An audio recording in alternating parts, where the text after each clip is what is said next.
In this video, you're going to learn how to get insights out of your audience reports in Google Analytics. So firstly, to access them, just come into the sidebar here. You can click on the audience section, and let's get started by looking at the demographics overview report. Now, the success of any business really depends on understanding who your potential customer is. And a key part of that is really understanding their age and gender. So in this report, we can really see a breakdown in the ages and the age ranges of our website visitors, and also the gender split as well. So in this case, we can see that a significant amount of the website visitors, 36%, and the biggest kind of age bracket is really between the ages of 25 and 34. And also we can see that there is a heavy split towards males and even of that age. So what can we do with this information? Well, we can really focus in on that particular age group and that particular gender if we wanted to grow our business, because obviously they are the most active. And so if we can appeal to them more in our products, in our content, in our advertisements, then we can really grow the business quite quickly. And it's great to come in here if you're thinking of advertising on Facebook or any other platform to really put in this age range and gender, because all of those ad platforms will require you to do that if you want to get the best results. So coming into Google Analytics and seeing this here is really invaluable information. Now, just to note that in order for you to get this age and gender information in your website or in your analytics reports, you want to just enable this in your admin section. So if we come into the admin section and we come into property settings, you just need to come in and make sure that this is enabled, your demographic and interest reports. Now, coming back into our audience reports, let's come down now into the interest overview report. Now, this can be pretty high level stuff sometimes, but it can just be interesting to get a look into the interests of your audience. What are some of the things that they like?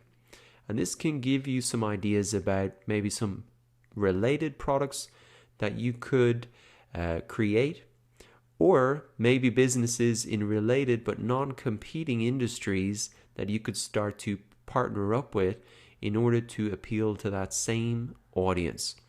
So you can see some of it is pretty high level, but even just to get a sense of who are the audience and what are their top interests, that can really help spark some ideas. Now let's move on down to the geographic reports. And these are often some of the most interesting reports that you can start to dig into. So we can see that English is the most popular language, 61%. And so if we were creating ads or content, well, we can continue to do it in that language. If we saw another language where there was a significant amount of users and goal completions, then we could maybe start to create content to better serve that audience in their native language. If we come down into the location report, then once again we can see the top locations of our website visitors. And for an online business, you might not be too concerned with this if you're selling a digital product. But if you were a local business or you were a national business with retail stores, then you'd really want to see where are the cities that are hitting your website the most. So you could really make sure to serve those customers in that city better. You could open up more retail locations, hold events, etc. Or if you're an e-commerce store, then you really want to make sure that I was able, for example, to ship easily to India, that the fees in terms of shipping were not too expensive, and maybe look at ways to reduce those fees if there were some, in order to better serve those customers. And again, this information is just invaluable if you want to build a profile for your ideal buyer that you can then use in advertising. Now, moving on down, let us have a look at the behavior report and the new and returning visitors.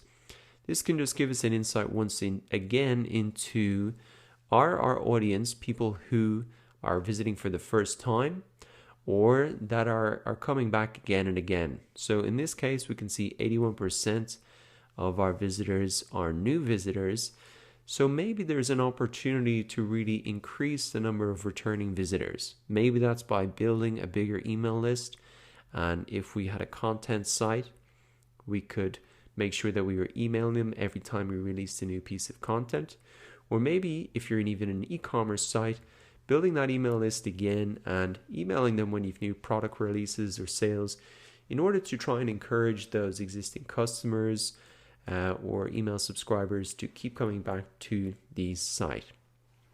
Moving on down then, we have the technology reports. And again, these are extremely useful to look at and really understand what are the devices and the browsers that our audience are coming to our site on.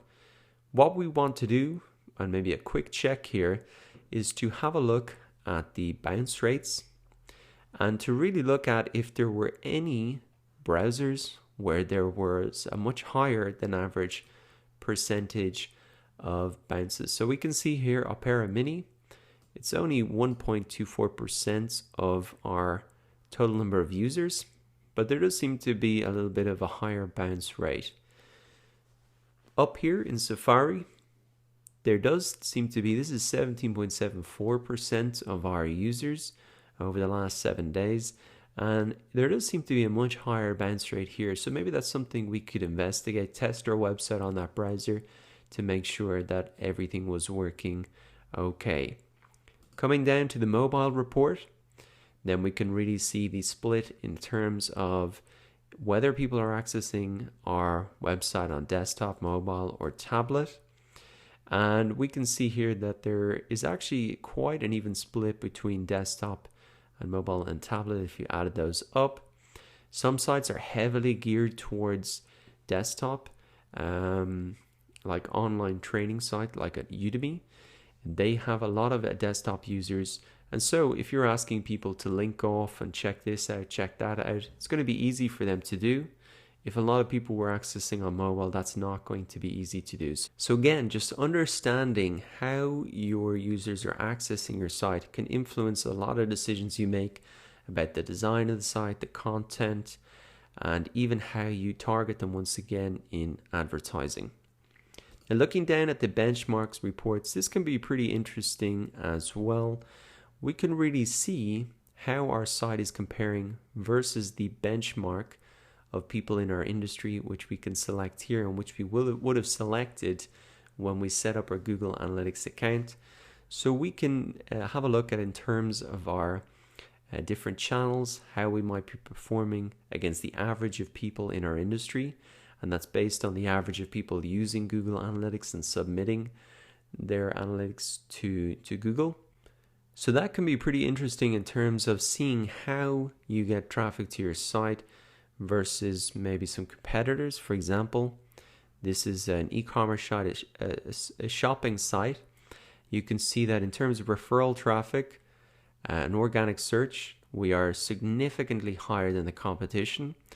And we're significantly lower than the competition in the normal channels, maybe for e-commerce traffic, which would be paid search or general advertising. So that's just interesting to note. It's just interesting to get that perspective on how other sites are laid out and maybe some of the marketing tactics that they're using as an industry, and to see how that compares against how you really getting those maybe similar users to arrive at your website.